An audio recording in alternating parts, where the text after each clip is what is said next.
Broken leg or no broken leg, Dustin Poirier would have won that fight. Now, if you've been living under a rock or in a cave or don't know what I'm referring to, Dustin Poirier and Conor McGregor fought for a third time a few days ago, and Poirier won by TKO via doctor stoppage because Conor broke his leg. Now, to steal a quote from the show Spartacus, that was a sour bite to end the meal, and many fans feel that the win is illegitimate because it was a freak accident. This fight was going to be a tiebreaker because each guy was 1-1 coming into it, and as fans, of course, you want there to be a decisive winner in a trilogy to conclude who the better man is. So in this fight, when a guy snaps his leg and can't continue, and the other guy wins by default, it's understandable why in the minds of many people there is still ambiguity as to who is the better fighter. What could have or would have happened had Conor McGregor been able to continue to the next round? In my opinion, he would have got his ass beat, and let me tell you why. First, let's rewind the clock 7 years to 2014 when Conor and Dustin first met in the octagon when they both were featherweights. Leading up to that fight, I thought Dustin Poirier would win because he was the more established fighter in the UFC and Conor hadn't faced anyone on that level. But Conor was able to get into Dustin's head with his antics and trash talk, and that was very obvious. Even on the countdown show, Dustin said, "I have never liked somebody as much as I dislike this guy." So by his own admission, he's telling you this guy is getting on his nerves, and later he outright said Conor got in his head. The fight comes and it wasn't even close.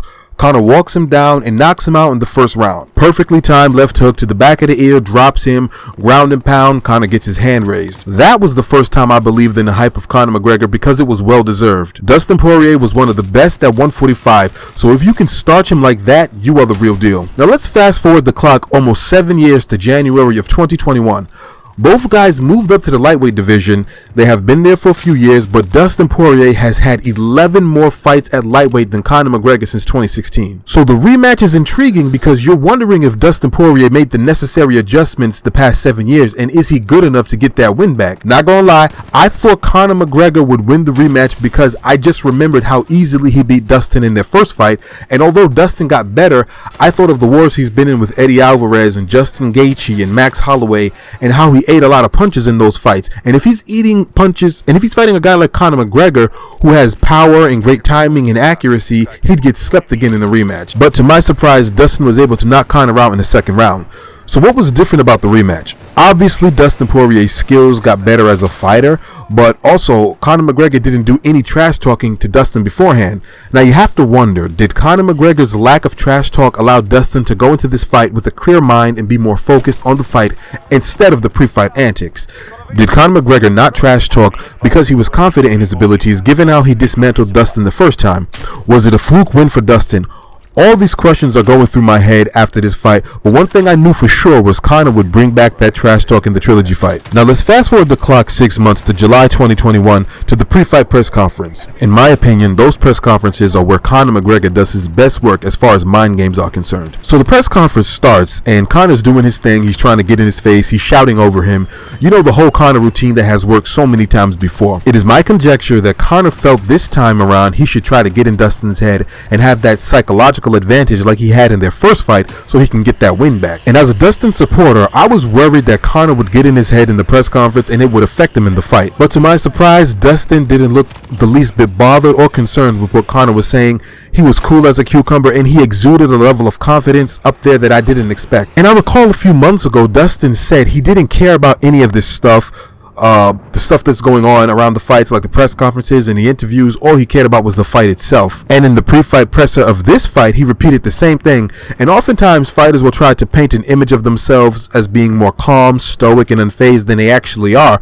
But with Dustin, it was believable. So that told me he was going into this third fight with more confidence than he's ever had in the two previous fights with McGregor. So I was a little more optimistic in Dustin's chances after seeing his demeanor at the press conference, though I was still slightly leaning towards McGregor to pull off the upset. So when the fight starts, McGregor opens up with a spinning heel kick, and I knew ahead of time he would do exactly that because he's done this before, and by doing such a move early on, you can get Dustin more conscious of all the things you're going to throw, and he could be more worried about the versatility of the attacks coming at him. So McGregor was doing well for the first 80 seconds of the fight, throwing a lot of leg kicks, which I thought was smart because Poirier chopped his legs down back in January, so if he could use that against Poirier, then Poirier's offense would be compromised. So the first 80 seconds, I thought Conor was looking good, and he was winning the exchanges on the feet until Dustin really started to let his hands go. Where I think the tide changed in Poirier's favor was when Conor threw a left hand that Dustin slips and lands a hard straight left of his own, which backs Conor up. Dustin comes forward and Conor throws a knee and misses. Then Dustin throws another left hand which knocks Conor off balance. Then Dustin comes forward again and throws 2 jabs. Conor shells up, then throws a right hand, and then Dustin is able to slip that and land a solid uppercut,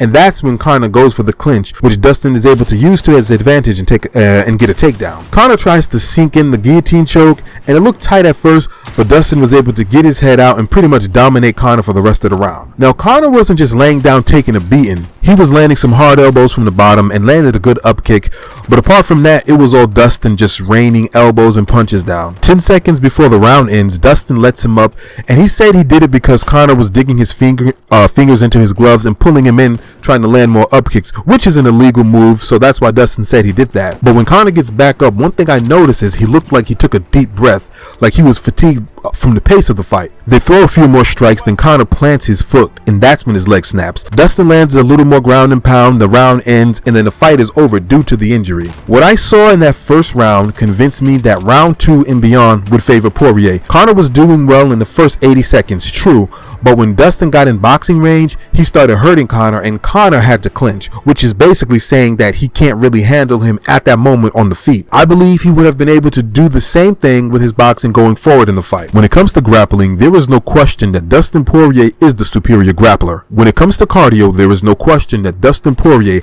has better cardio. The longer the fight goes on, the more it would favor Poirier, and Conor McGregor, as good as he is, tends to fade as the fight goes on, and he looked tired at the end of round 1 when he stood back up. So round 2 probably wouldn't have looked very different. We've seen how Dustin performs in the later rounds, and he just doesn't stop.